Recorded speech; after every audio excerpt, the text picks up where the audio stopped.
again today actually to actually do another stream of JoJo Part 5 Golden Wind.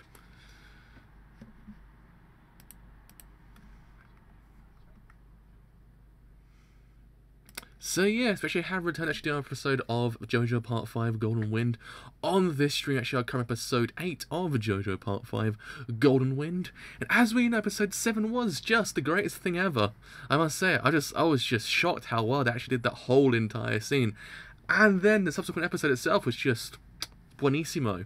It's buonissimo, the episode itself. It was amazing, the episode, I must say. It was just, you know this anime is a massive passion project for Devo Productions. When they take a scene, it lasts maybe a couple of pages, into this explosive kind of like everything. It was just everything. I was just like, I could cry right now. Just thinking about it. I haven't stopped thinking about it all week.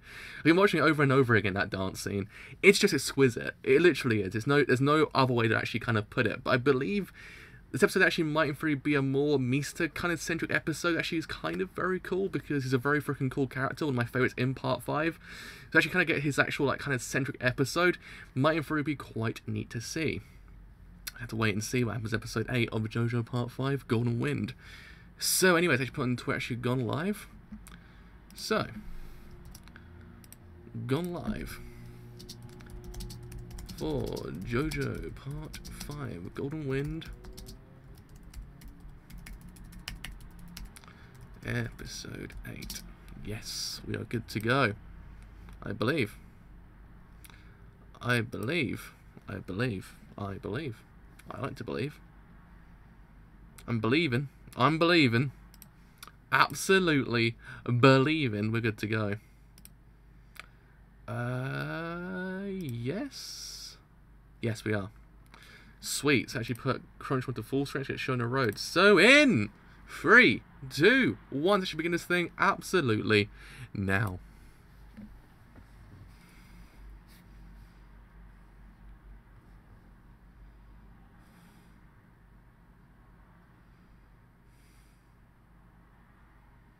I love the fact that they actually covered the actual title page of one of the chapters as well.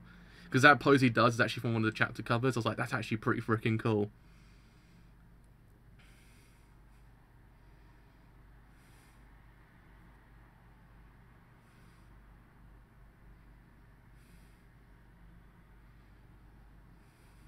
But yeah, I mean, the dance scene was just exquisite. It was just so freaking good. You can tell this show is just their passion project because they're just doing everything in their power to make it so freaking good. I'm just like, please, just give me more of this. It's all I ask for in life. I could cry sometimes. It just makes me wonder how they will actually adapt Part 6 and 7 now. Like, Part 7 would be the kind of litmus test for Devo Productions, really, because it's one of those ones that it just has so much going on. So I wonder how they're going to do it, but oh god, Part 5 has been exquisite so far. And it's paced so freaking well as well, that's the other thing to note. It's just paced so well. And the fact that it's actually brought every single character to life so exquisitely done as well. Like, Misa's amazing, Abakio is just the greatest thing ever. Nananji's amazing, Fuga's amazing as well. Bruno's just buonissimo. And Giorno's just the greatest thing ever as well. It just makes me wonder how they're going to adapt the man himself. Like, Fuga's arc would be amazing to actually kind of see animated as well. He's one of the ones I'm actually waiting for, because Fuga's arc animated just be buonissimo.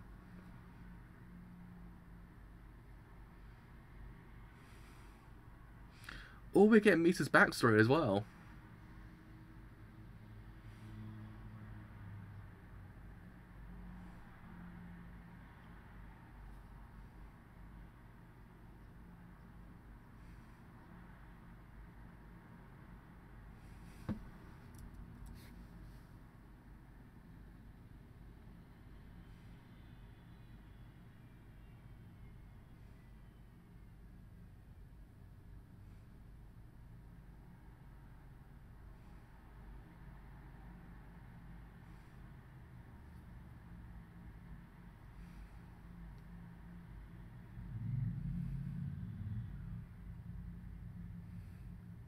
I like how they're doing the backstories as well, because they're doing it at very integral moments into the characters, and it works so much better than in the manga itself.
Oh yeah, we just started, literally, about 5 minutes and 18 seconds in, sorry.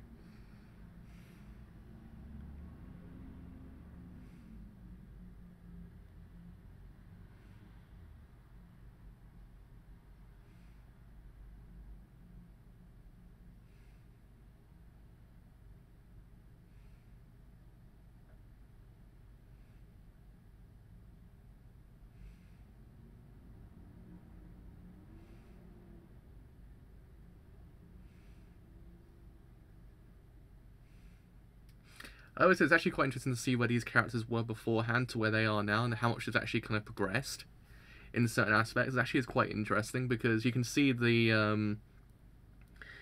kind of people they were compared to how they are now, and if they had actually carried over some of their traits from from their previous kind of life in a way.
Uh-oh.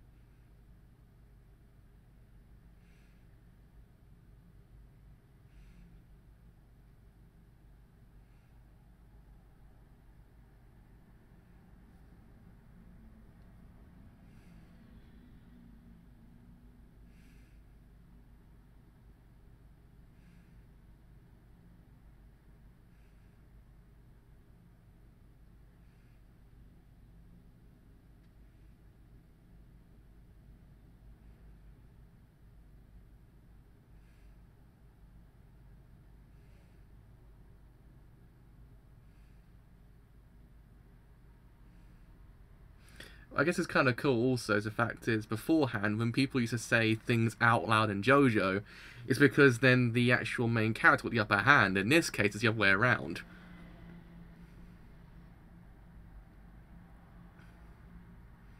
It's actually kind of an interesting kind of subversion to Araki's kind of previous writing style, in a way.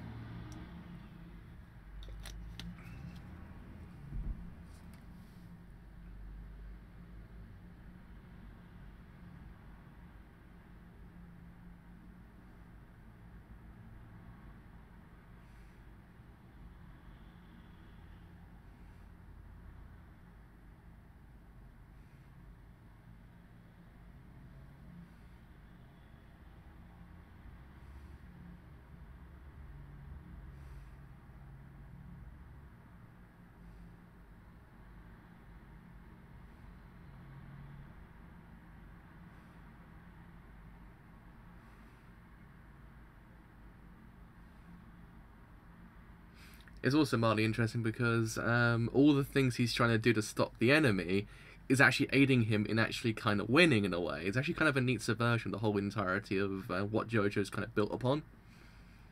It's one of the main reasons why I like this part so much, because it's kind of a neat subversion. I mean, yeah, it's like you might imagine the person might win in the end, but there's always that kind of uncertainty to the actual fights themselves.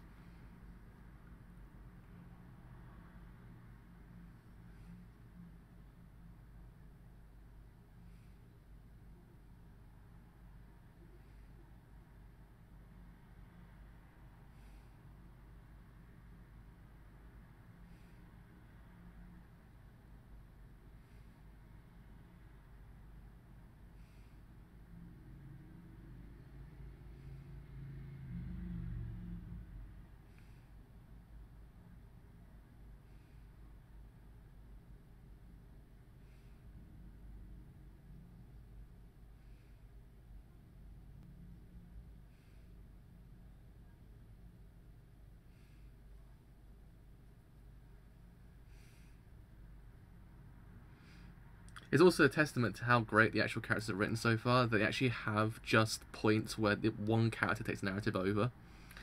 That's what I like about this part as well, that the characters are so diverse and actually well written that they actually can carry a narrative on their own.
Uh-oh.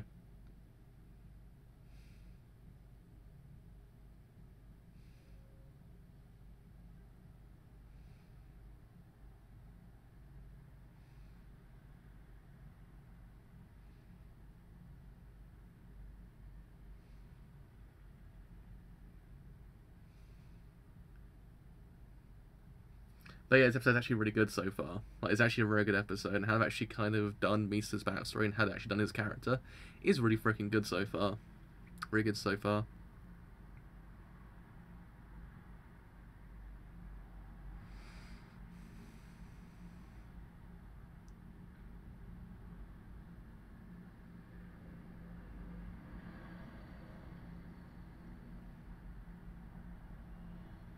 I also kind of like that, even though Part 5 is kind of subversion of what Araki's actually kind of built upon, it's still got very JoJo moments. That's what I always loved about this part. That it still kind of retains JoJo in its kind of heart, also kind of advancing his style.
This is a very interesting fight when you think about it. You got a guy tapping a bullet while another guy's bleeding out on the floor. Or top of a truck right on the floor. Top of the truck on the floor kind of thing.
Uh-oh.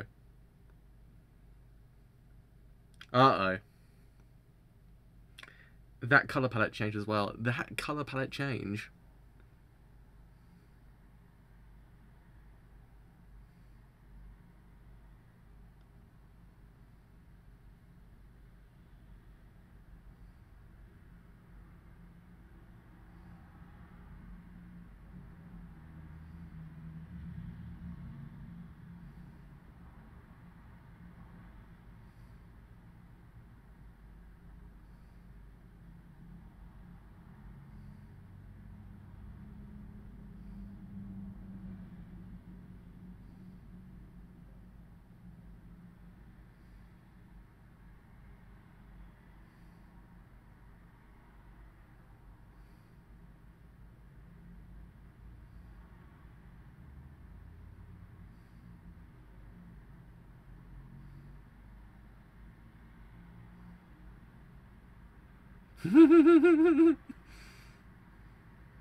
Oh.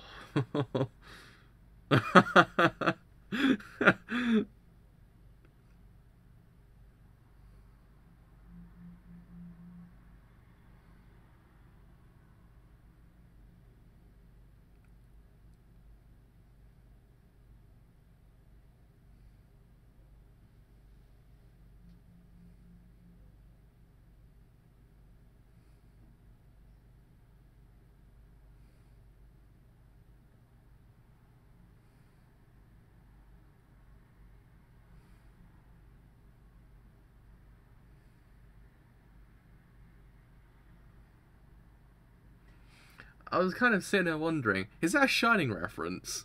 The way the music was actually kind of playing.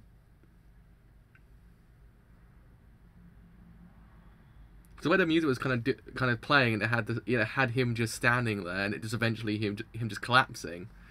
It kind of has that same thing of when Jack kind of goes a bit nuts in The Shining. That can't just be a coincidence. They have to be referencing that.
Oh man, that was great. That episode was amazing. That ending just sealed the deal as well. The way that he's like, I ain't doing this again. This is the last one doing this, and Giorno just appears out of nowhere like, I need to go somewhere. It's like, God damn it! It was just, that was beautiful. Gotta be honest, that episode was great. I kind of like it because it's one of those episodes that kind of heightens the actual kind of the stand power that the enemy stands that you have in this part as well. Because beforehand, you had that anxiousness about what's going to happen next to the characters. It might be that kind of life or death scenario for certain characters. But I always feel like this part kind of has that times by 10. Like, each kind of fight almost seems like life or death in a way. It's kind of like it can either go one or two ways. That's what I kind of like about it. Like, yes, sometimes the actual, not the enemy will win, but the actual protagonist will actually win. But there's always that kind of uncertainty to it. Like, in essence, this episode with Mista, it kind of felt like as if it was, like, going the other way. Like, the kind of the pendulum was going the other way to what he actually expected it. And I actually quite like that, because it kind of adds this level of tension. Tension is always found in other parts towards the end of the parts, but here it's actually kind of found, 8 episodes into the actual part itself, was actually kind of well done. They actually kind of heightened the tension to the point that you actually do feel that kind of like unease when the fights are actually happening. I do really appreciate how they've done this part so far. So yeah, I mean, amazing episode overall, I must say. Oh, what happened to the I don't know what the next episode's going to be. Crunchyroll, you just betrayed me at the end just then. You betrayed me right at the end. Cut off right at the end. We may never know. We may never know what the next episode is actually going to be. But yeah, I mean, as I said during the stream, I always thought that this fight itself was always the kind of advancement in Araki's style, in the sense of how it went from part 1 to 4. Like, I always kind of feel like this is actually kind of like a new kind of part for Araki, and actually kind of allow him to heighten his writing style until he actually changes it later on, once again. But it's just really well done, because you had those moments where you had characters kind of say what the hell's going on, what they're going to do next. But instead of the protagonist being kind of having the upper hand, it was actually the enemy kind of having the upper hand. Because sometimes when that happens, you can always get the idea that the actual protagonist goes, wait a second here, lad, no. But in this case, it wasn't that at all. You kind of felt like as if, yeah, he had the upper hand in that case. Like, Mista was kind of screwed in a way. And I always kind of appreciate that about this part. The fact is, you always get that kind of nice subversions from part 1 to 4. And it's actually kind of nice. It kind of allows you to actually kind of see that each part is not the same. Each part just advances something in Araki's style. May that be the art or the storyline.